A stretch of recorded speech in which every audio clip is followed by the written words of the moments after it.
When you first start SketchUp, you'll be presented with a welcome screen. Regardless if you're using SketchUp Make or Pro, you'll need to pick a template to start with. The main difference is the default units of measurement SketchUp will use, such as meters or inches. The other difference is the starting view, which can be from the side or from the top. Either is fine. Choose a template and start SketchUp. Let's all start from the same view by going to the Camera menu, Standard Views, and choose ISO. Now begin by drawing a rectangle.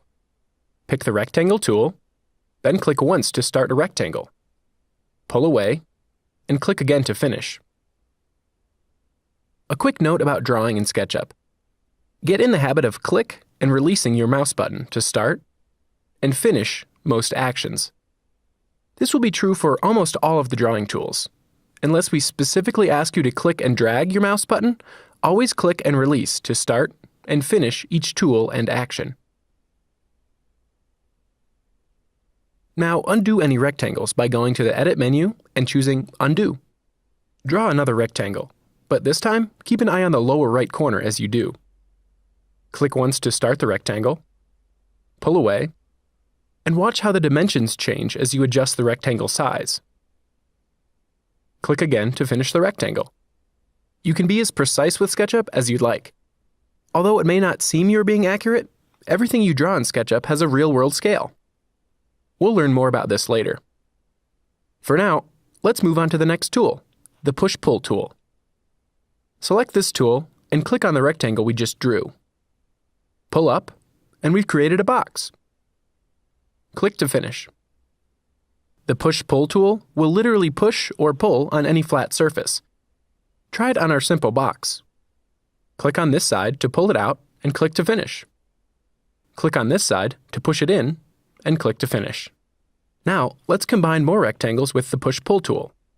Select the Rectangle tool and draw a rectangle on our existing box. Watch how SketchUp will give you reference points to help as you draw. For example, to draw from this corner, SketchUp snaps to this point and shows you a green endpoint. Click here to start, pull away, and finish the rectangle. Now use the Push-Pull tool to push this new surface inward. The drawing tools all work based on the surface you are drawing on. For example, use the Circle tool to draw a circle on one of your surfaces. Simply click to start, pull out the radius, and click again to finish. Now, draw another circle on a different surface to see how the orientation aligns to whatever you're drawing on. Use Push-Pull to create some cylinders. Select the Rectangle tool again and start from this upper edge. SketchUp shows a red dot indicating you are on the edge. Click to start and draw down to a lower edge, also showing a red dot. Use Push-Pull to push this surface inward. All reference points are called inference points in SketchUp, and they will be very helpful in making you both accurate and fast. Here are the basic inference points: endpoints, on-edge points, and midpoints for the middle of any edge. There are others, but these are the most common.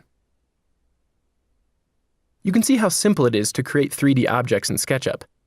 Let's take a moment to explore navigation in SketchUp. Start with the Orbit tool. Click and drag to orbit your view right to left and up and down. For practice, try orbiting fully around your model. Next is the Pan tool. This moves your view side to side without orbiting. Click and drag to pan your view of the model around the screen. The final navigation tool is Zoom.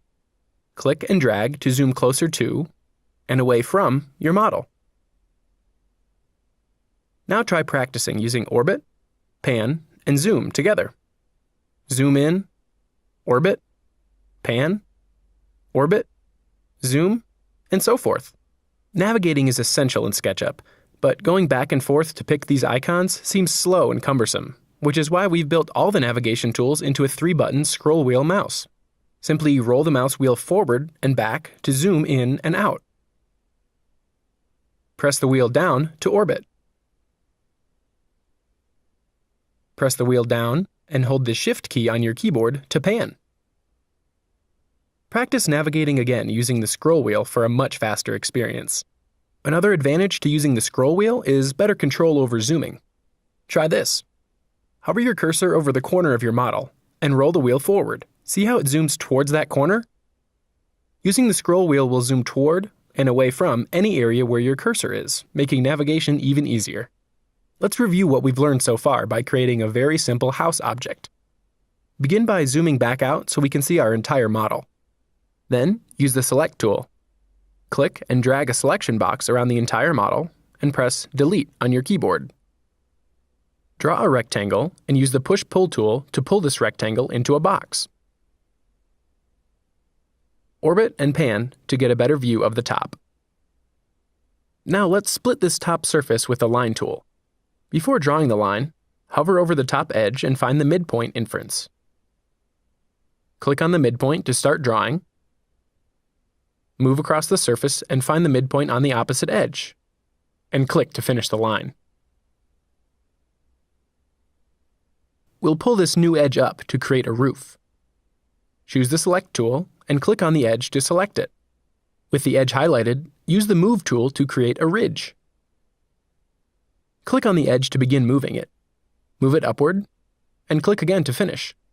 A quick orbit shows that I wasn't very careful in moving my roofline, and the result is uneven.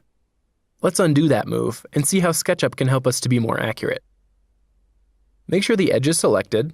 Then, using the Move tool, click once on the edge to start moving it.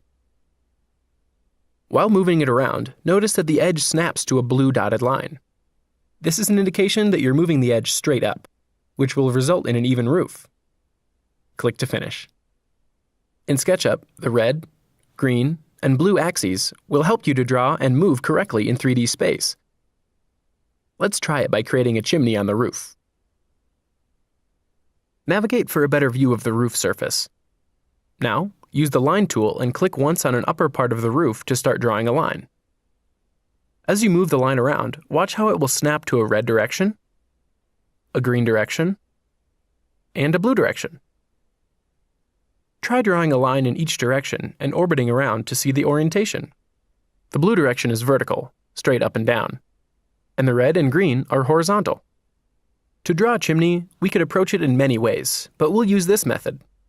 We'll draw the side profile shape, then use Push-Pull to create the full chimney. Drawing with the axis directions will help us create the correct profile in 3D space. Use the Eraser tool and click on any edges you drew to erase them. With the Line tool, click once on the roof edge. Make sure you see the red on-edge inference point, or you could also start from the midpoint and draw a line straight up in the blue direction. Click to finish your line and press the Escape key to cancel a continuous line. Now choose another point on the edge and start drawing a line from that point up in the blue direction. And watch as you draw upward that SketchUp will give you an inference when you are lined up with the previous line you drew. Draw your second line to this point. Now, draw an edge connecting the two lines to complete a surface. With the surface drawn, use Push-Pull to extend the chimney across the roof to a point you are happy with. Use Push-Pull again to complete the chimney.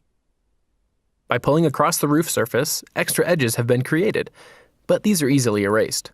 Any lines drawn across coplanar surfaces can be erased to form one larger surface. We call this healing the surface. Use the eraser and erase these two extra edges. At this point, you know some of the basics of SketchUp, so practice what you've learned by adding to our simple house.